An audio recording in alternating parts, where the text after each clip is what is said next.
College football fans, black and gold fans, welcome back to the Touchdown Black and Gold vlog, where we examine, discuss, celebrate, and honor all things college football, the only channel where we celebrate and cover the entire college football landscape from east to west, north to south, and everywhere in between.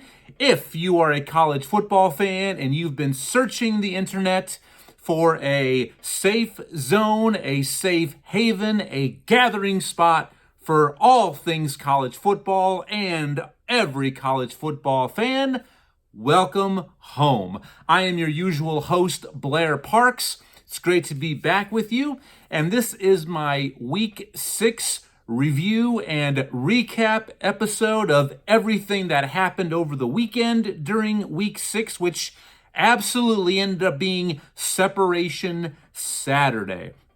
Before I say anything else, it's great to have you with me and for me to be with you once again, your average Joe who just loves everything college football, and it is an absolute pleasure for me to be here with you and sharing my love of everything college football with you. So please, I need your help. The channel is growing. Subscriptions, views, likes, rates, comments are trending upward, but we need to find more college football fans just like you. So please spread the word. If this is your first time watching, click that subscribe button. Tell your friends, your coworkers, your fellow college football fanatics to check me out here on the Touchdown Black and Gold vlog. And as I always say each and every episode, these episodes are driven by you, the college football fan. I absolutely ask for, welcome, and want your comments, so please get involved. Write anything that comes to mind. You can critique my analysis, add your own analysis, ask me a question, tell me, hey, you forgot this, you forgot that. Please, I want to hear from you, and if you do, I promise you, you will hear back from me, each and every one of you individually, sooner than later. So please get involved with this episode. Now, as I mentioned, Week 6, which it's crazy here that Week 7 is on the horizon. I mean, each and every year, guys, these seasons just seem to go a little bit faster. As I get older, it just seems to be happening that way. But Week 6 was Separation Saturday across the entire landscape and nation. We had big-time victories and also big-time losses that will reverberate across the entire college football landscape. I'm talking about games that went down in Columbia, Missouri, that went down in Coral Gables, Florida, College Station, Texas, Athens, Georgia, and also down in Dallas, Texas. Big-time games. I mean, all over the board, and also Columbus, Ohio. I mean, there were some big-time games that went down over the weekend, and I can't wait to get to all of them here real shortly with you. So, what's on tap for today is my usual review and recap episode rundown. I'll start off by playing the college football stock market for my buy or sell segment. That'll then be followed by the good, the bad, and the ugly from Week 6. Then I will unveil to you my updated team power rankings that I give to you each and every week at the conclusion of that week of college football. And that'll be followed up. My final segment today is my 3 cheers from Week 6. And those are going to be the stories, accomplishments, victories that kind of fell between the cracks. It's very easy to overlook some of these great stories that happened over the weekend. So without further ado, guys, let's go ahead and get into it. And please, once again, like, share, subscribe, comment. I can't wait to hear from you guys.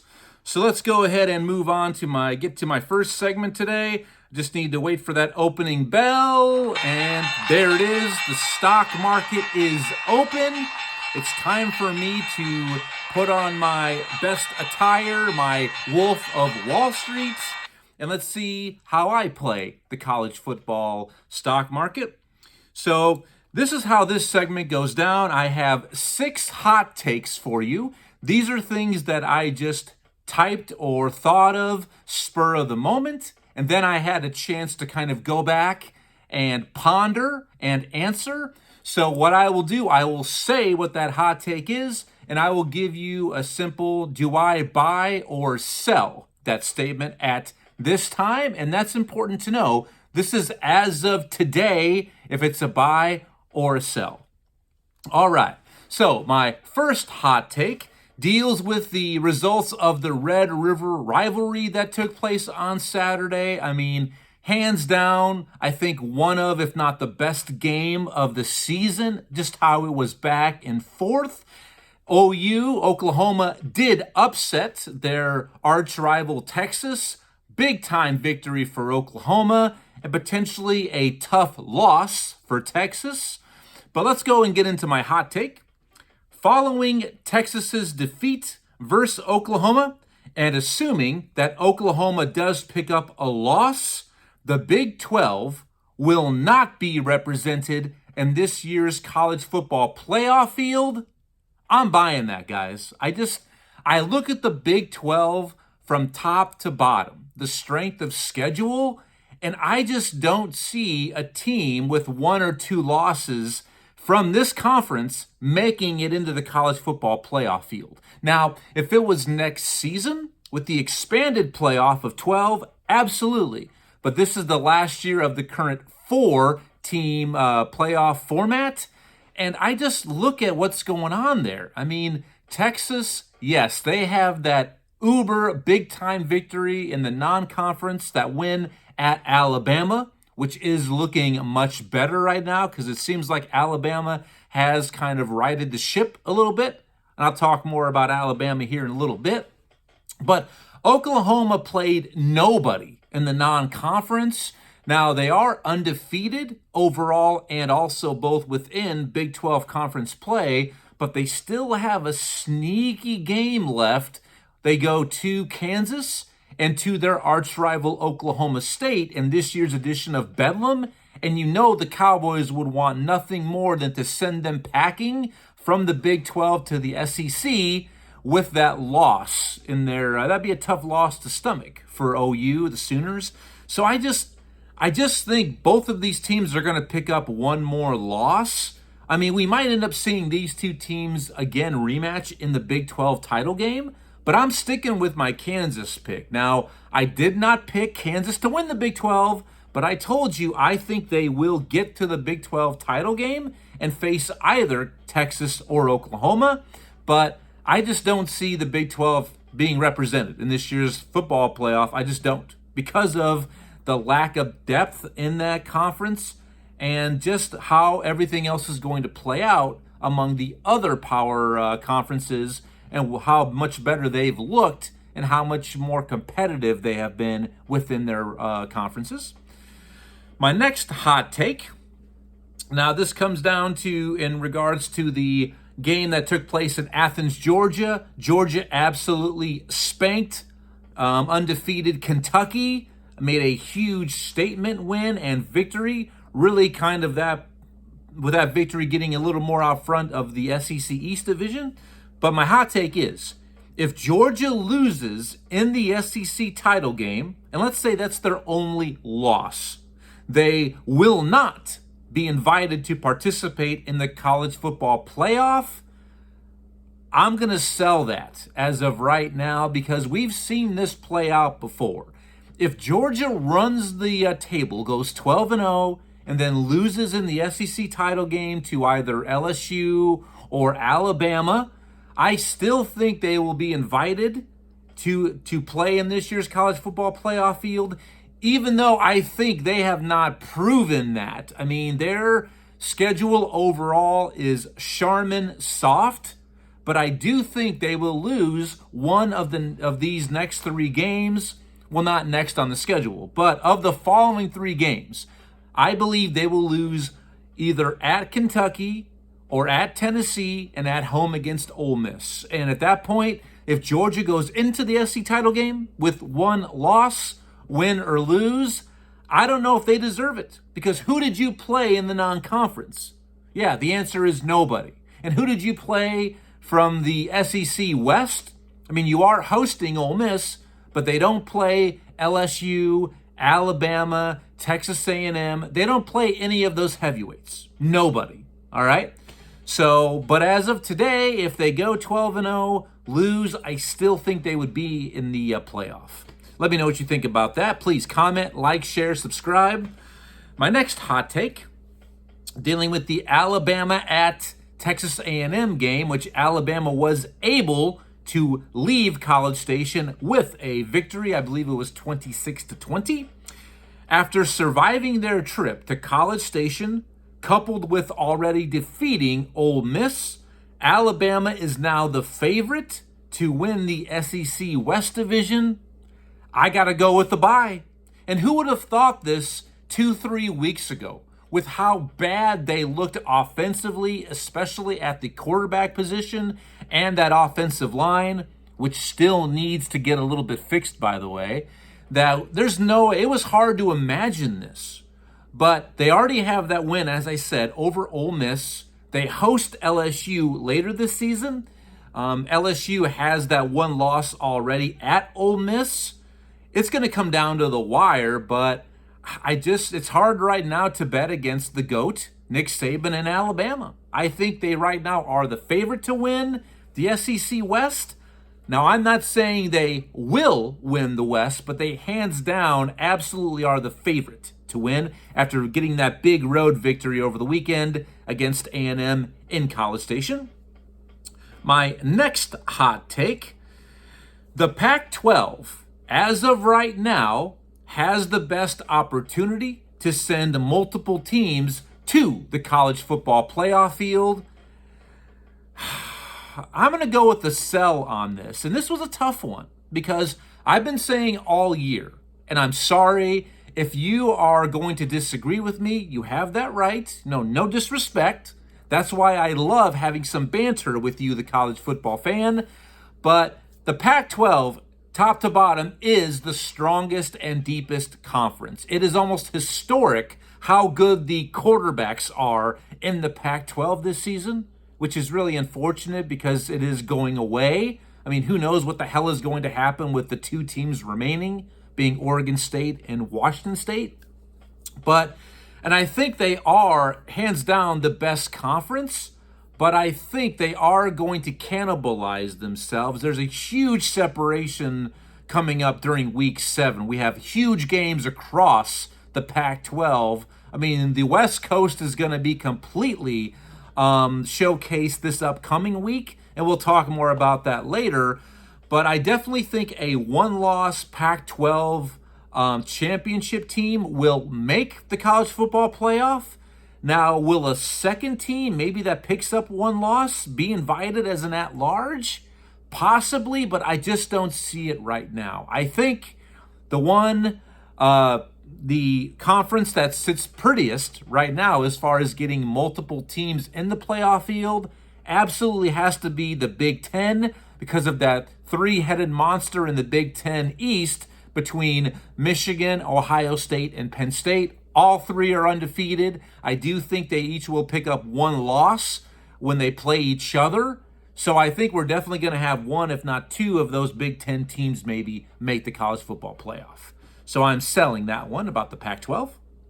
My next hot take, Michigan, after absolutely dismantling Minnesota over the weekend, I believe 58-10 up in the Twin Cities.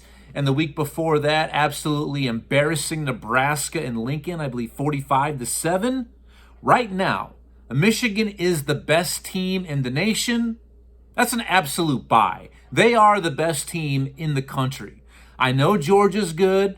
I mean, they have a lot to prove. They're kind of the best team as far as recent history. The two-time defending champions. They're on this historic win streak right now. I think Texas still might be the most complete team. Ohio State, I think, has the most talent. And I think Washington is the most dangerous team. But Michigan right now is the best team. And I think they are the deepest team in the nation. And they are absolutely flexing like Arnold Schwarzenegger of old from the late 70s, early 80s, okay? Especially since Coach Jim Harbaugh came back. I mean, they have looked absolutely dominant, all right? So I do believe Michigan is the best team. Let me know what you think about that hot take, guys. Please comment, like, share, subscribe. Now, my last hot take, and I always share this one for my Iowa Hawkeyes, referring to the game over the weekend, the homecoming game in Iowa City. Iowa did get the 20-14 victory over Purdue. Yours truly and the family were in attendance inside Kinnick Stadium. It's great to be there among the home crowd when you see a victory, but it wasn't pretty. But then again, when's the last time we saw a really pretty Iowa victory? It's not going to happen the rest of this season, I'm telling you that. But after what I saw, my last hot take is whoever wins this week's battle for the Heartland Trophy between Iowa and Wisconsin, which takes place at Wisconsin in Madison, whoever wins that matchup will win the Big Ten West Division. A lot of you are going to say bye, but I'm selling that because I think whoever wins this weekend coming up will have kind of be in the driver's seat. They'll be in the lead for winning the Big 12 or Big 10 West, but how topsy-turvy it is and we have no idea what to expect, I'm not going to say the winner of that game is clearly going to win the West because there's just so much going on in that division. It's so hard to predict. So I'm going to say sell, but whoever wins is going to be in the lead just after the halfway point for that division title. So that's buy or sell for week 6. Let me know what you think. Please comment, like, share, subscribe, rate, tell everybody about it. I want to hear from you, so please be involved. Please get involved, let your voice be heard. And that's going to bring us to our next segment, which what? That's right. That music can only mean one thing. It's time to move into the good, the bad, and the ugly from week 6. All right, let it play. All right. Good stuff. Good stuff. All right. So each and every week I pick 3 things, one good, one bad, and one ugly from the weekend that was. So let's go ahead and start off with the good. All right. This was really an SEC elimination game. Not really for LSU, not necessarily for Missouri, who came in undefeated, but LSU already had that one SEC loss, and they went on the road to nearby Columbia, Missouri, got the victory on the road against the Tigers of Missouri, and in that ball game, I mean, what a performance! I mean, Jayden Daniels just showed up and showed out. I mean, put that team on his shoulders and willed them to victory. I mean, his stat line, pretty sick. 389 total yards, 259 passing, 130 rushing, 4 total touchdowns in that must-win game against number 21 Missouri. Final score being 49-39. I mean, what a performance it was. That keeps LSU alive to win the SEC West, which that's what I'm pulling for, guys, because I picked LSU to be one of the 4 participants in the college football playoff. I picked them preseason to win the SEC, so that was a big-time game for my predictions, but what a performance we witnessed by Jayden Daniels. Definitely a guy that I think with that performance put himself directly back into the Heisman Trophy candidacy talk. He definitely had to have, because it was a Heisman-like performance. So that was my good from week 6. Now the bad. And this proves it to you guys that obviously I'm an Iowa fan, but first and foremost, I'm a college football fan. I am not a Homer Simpson. I can be very objective to things. So this week's bad is from the game that I witnessed firsthand between Iowa and Purdue. And I've got to say the bad is the Iowa passing attack. Or in this case, you could say the lack thereof. I mean, here's the thing. Iowa is now down to their backup quarterback, big-time transfer quarterback Cade McNamara, who came in the offseason, had lofty expectations. Unfortunately, they weren't met. I don't think he was ever fully healthy, never really was able to find a lot of footing and traction with Iowa's offense. He's out for the season with a knee injury. This was Deacon Hill's first ever start, and it was a start to forget. Maybe the only thing it would be a start to remember since they did win. But, I mean, these stats for Deacon Hill, youch. He went 6 for 20 passing for 110 yards, 1 touchdown, and 1 interception for a total QBR, guys, of 2. That's right. A QBR of 2 for starting quarterback Deacon Hill of Iowa. And even more telling than that is of those 6 receptions, 1 of them went to running back Caleb Johnson out of the backfield, and the other 5 all went to tight end Eric All Jr.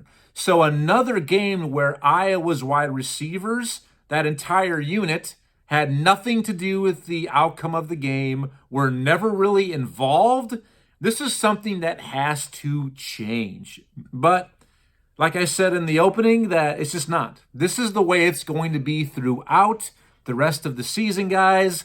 It's going to be a very, very long, ugly year for Iowa. I mean, I think every one of their games from here out is going to look exactly like this, a one-possession game, and it comes down to execution, defense, and special teams. I mean, that's what it's going to come down to. That is Iowa football right now. That is the status of our program. I mean, it's got to get better. And if you watch that game, consistently Deacon Hill, who maybe he should change his name to former Cincinnati Reds slugger Adam Dunn, because Adam Dunn is like Deacon Hill. Either you're going to swing and miss or hit a home run. He loves the long ball, guys. He continues to have no touch on his short to intermediate passes, just throws the fastball. That's all he's got. He consistently missed high and long the entire game, but luckily they were long enough that they didn't end up in the hands of Purdue's defensive backfield, but eventually that is going to catch up to you. If you're going to miss, you want to miss low and short, not high and long. It's just going to be a work in progress all year, Hawkeye fans. We just got to be patient. So that absolutely was the bad. And some of the things that I heard, as long as also with my 2 young children, some profanities that I am not going to go ahead and repeat here. I just can't do it. A lot of frustration from the natives, the local fans in Iowa City about what we're watching from an offensive perspective. Now, the ugly from week 6, and I'm going to try to wrap this up as quick as I can because I said last week that it is absolutely mind-boggling to me what these coaches are doing. Why the hell are they making some of these decisions? You're getting paid $8-9 million a year. You cannot do this to your teams. Once again, from a fellow coach, I believe that my main job is to educate my players and put them in the best position to find success and win.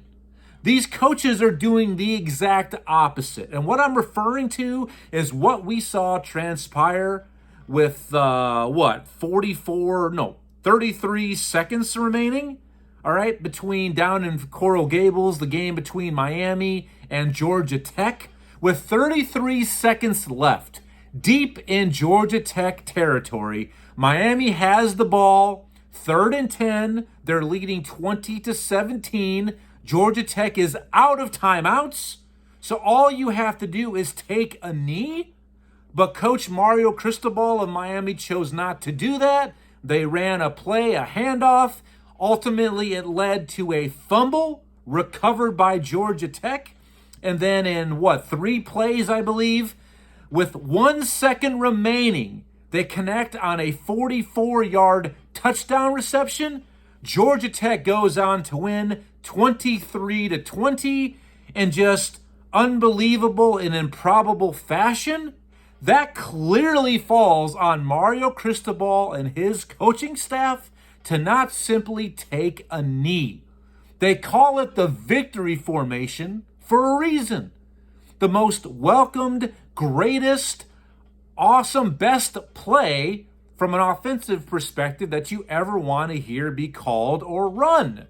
I cannot believe this happened. And to make things worse, guys, Mario Cristobal is a repeat offender of this. I believe it was 2017 when he was at Oregon. He did the same thing. Same situation. All he had to do was take a knee against Stanford. They ran a play. Stanford scored very late as time expired, forcing overtime, and Stanford won the game. How can you not learn from your past history? I don't care if I'm the Miami AD, the Miami fans, the president, the chancellor of the university. I'm calling for his job today. That cannot happen. It can't. I want a Miami fan, or I want any one of you fans out there, please comment and try to make a case for why you would agree with him doing that. Because to me, there's no way in hell you're going to be able to change my mind or explain it to me, making me basically understand and accept, okay, that makes sense, why he would do that. That's the right play. Because it's not in any instance or example, period. So that was the ugly from week 6. Well-deserved. And quite frankly for that, if that play didn't happen, me talking about the Iowa passing attack is probably the ugly. So thank you, Mario Cristobal, for me not calling out my own team and making them the ugly of this week's Good, the Bad, and the Ugly. So thank you for that. So that is the good, the bad, and the ugly from week 6. Please subscribe, like, share, comment, get involved. Let me hear from you, college football fans. Now let's move into my updated power rankings. And each and every week I give you my top 12. And I also will let you know if some of these teams either moved up or moved down based on the results and how they looked. And also I'll let you know when teams make their initial appearance on my power rankings. Now this is going to be a little difficult, all right? But bear with me. This is as of right now because we've got a lot of separation games coming up real soon. So teams are going to have every opportunity to either stand pat, move up, or move down. All right, so here are my power rankings post week 6. Let me know what you think about these guys. Kind of a spoiler, I already said it earlier during buy or sell. Number 1, I've got Michigan, exactly where they were last week as the best team in the nation. Number 2, up 2 spots after an absolute beatdown of Kentucky, and I thought Kentucky was going to go between the hedges and give Georgia everything they wanted. Actually, I picked them in last week's picks to upset number 1 Georgia. They did not. So I've got the Georgia Bulldogs up 2 spots from last week at the number 2 spot. Number 3, I've got Florida State, who took care of business at home against Virginia Tech, got them staying where they are.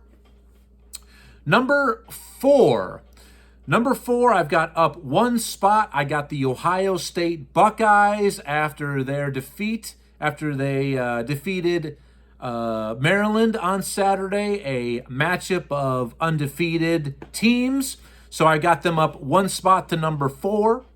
Number 5, moving up 1 spot, I've got the Washington Huskies, who were idle over the weekend, but I can't punish a team for not playing. It really comes down to what happened to a team that was ahead of them. So I've got Washington, number 5 this week. Number 6, also idle, was Penn State. I've got the Nittany Lions up 1 spot from last week. Number 7, who they were also idle. I've got Oregon up 1 spot at number 7. A huge matchup this weekend coming up between Oregon and Washington in Seattle. Can't wait to watch that game. That's got college football playoff ramifications written all over it. And that is absolute must-watch TV right there. Number 8, my big faller for the week. I've got down 6 spots to number 8. I've got the Texas Longhorns after that loss against Oklahoma.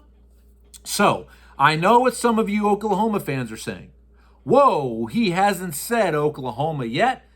If not, he probably should have Oklahoma ahead of Texas.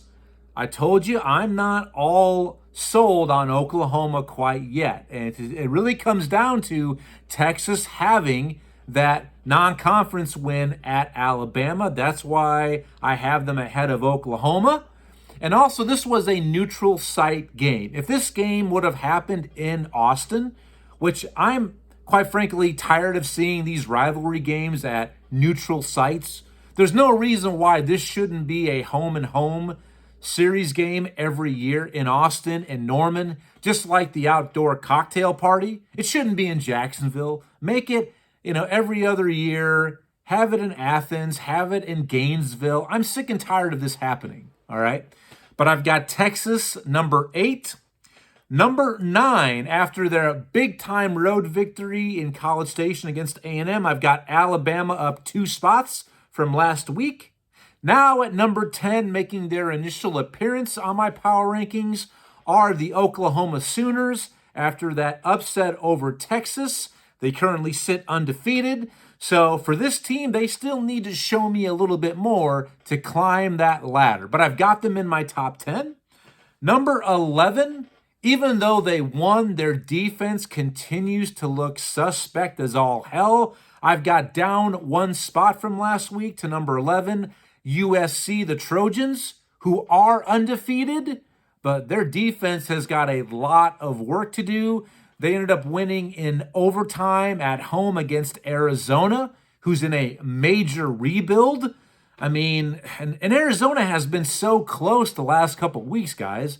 I mean, I think the previous week they took Washington. They lost by 1 possession.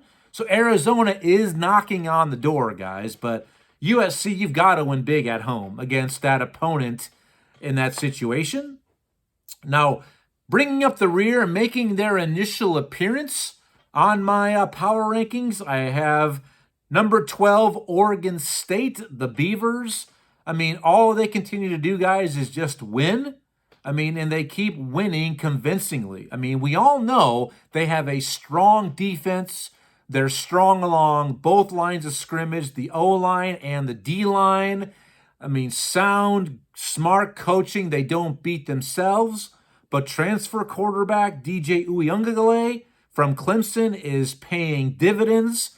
And their schedule is not as daunting as the other upper echelon teams in the Pac-12.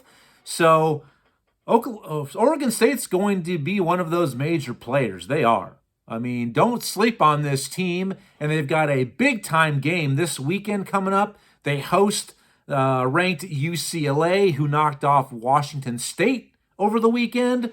Can't wait to watch that game. And like I said, the West Coast is fully on display. And also you've got the annually rivalry game, the Shillelagh game. USC travels to South Bend to take on Notre Dame as well. So can't wait to watch the football coming up here in Week 7. So that is my power rankings post Week 6. Let me know what you think. Like, share, subscribe, comment. Can't wait to hear from you. Now my final episode, see, I do my own stunts here on the Touchdown Black and Gold vlog. If this is your first time with me, I don't do any edits. I don't do any retakes. I don't do any dress rehearsals. None of that. I simply set up, click, record, end, download, and send. Because if I had to do all of those technical things, that would be a job. This is strictly a hobby for me, and thank you for making it all possible. So my final segment for this episode is my 3 cheers from week 6. And this is, like I said in the opening, some of the stories, headlines, accomplishments of a player or a unit or a coach that basically might have gone unnoticed because it's not going to be usually the headlines or the front cover page news stories. So, but it is my responsibility to keep you, the college football fan, in the know. So let's go ahead and get my 3 cheers from week 6. Crowd's getting warmed up. All right. My first cheer from week 6 is the Gamecocks. No, not South Carolina. I'm talking about the Jacksonville State Gamecocks. This is the inaugural season of Jacksonville State being an FBS member. They moved up. They're a Conference USA member, and they got a big victory earlier this week. I believe it was Wednesday or Thursday night football, but they took care of MTSU, the Blue Raiders, a team that has a good history in Conference USA. They got the victory, and they improved their record to 5-1 overall. They're undefeated atop Conference USA. I mean, what an accomplishment. This is just like what James Madison did last year in their first year at the FBS level in the Sun Belt Conference. Jacksonville State looking really good. They've got a huge matchup this week with Liberty, the other undefeated team in Conference USA. So Conference USA, the lead is up for grabs this week. Can't wait to call that game or see it.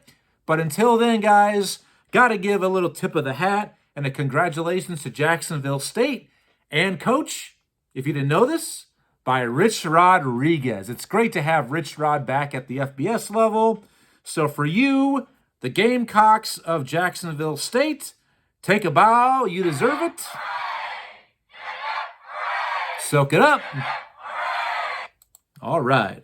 My next cheer for the weekend is I've got to give some love to the Iowa Hawkeyes defense. All right. Now, I already shared with you how bad the offense was yet again against Purdue over the weekend. But what happened is Iowa does what they do. Their rushing attack was their offense. I believe they rushed for 160 yards, give or take, I believe, top of my head, for a touchdown in that 20-14 victory. But the defense did what they do. A very Iowa workmanlike effort and a very Iowa stat line to secure the victory. Purdue did have the ball with under 2 minutes left. The Iowa defense needed to stop. They got it, securing victory.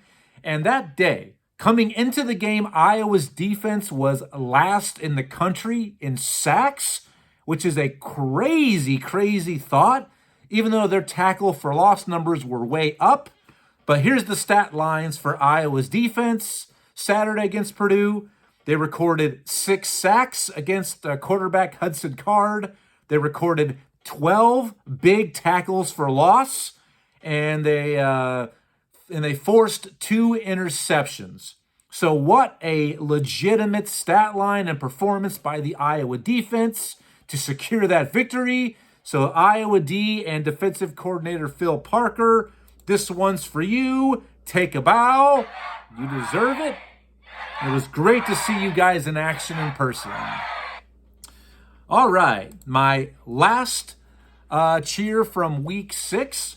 My eyes are turning again to the Mountain West Conference. I mean, hands down the best conference at the group of 5 level. I mean, there are some good teams in the Mountain West. And one of the big matchups that went down, number 24, Fresno State, traveled to Laramie to take on Wyoming at Elevation.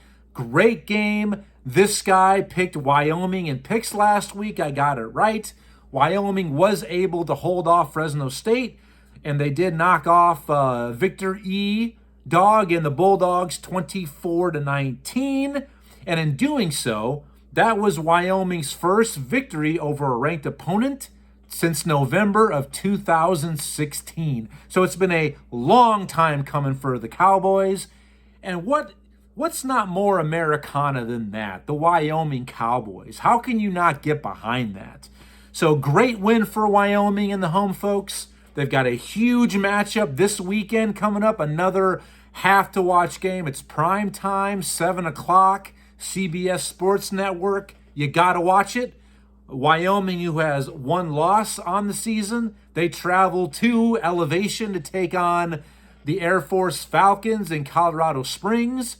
Air Force is undefeated. Can't wait to watch this game. But Wyoming, take a bow, Cowboys and Cowgirls. You deserve it. Well done on your victory over Fresno State. Take a bow and soak it all in. All right. And that's it, guys and girls. That's my episode for today, my Week 6 review and recap. Please get involved. Comment, like, share, subscribe, rate, spread the word. Let's find more college football fans just like you. And as always, I thank you for your time, your attention, and your support for the Touchdown Black and Gold vlog. Look for me. I will be back later this week, Thursday afternoon. I will have my Week 7 preview and picks episode. So please, click that button, get notifications, and I'll see you then. So until then, have a good work week, a good school week, peace, prosperity, and I'll talk to you later here on the Touchdown Black and Gold vlog. Have a good one. Bye-bye.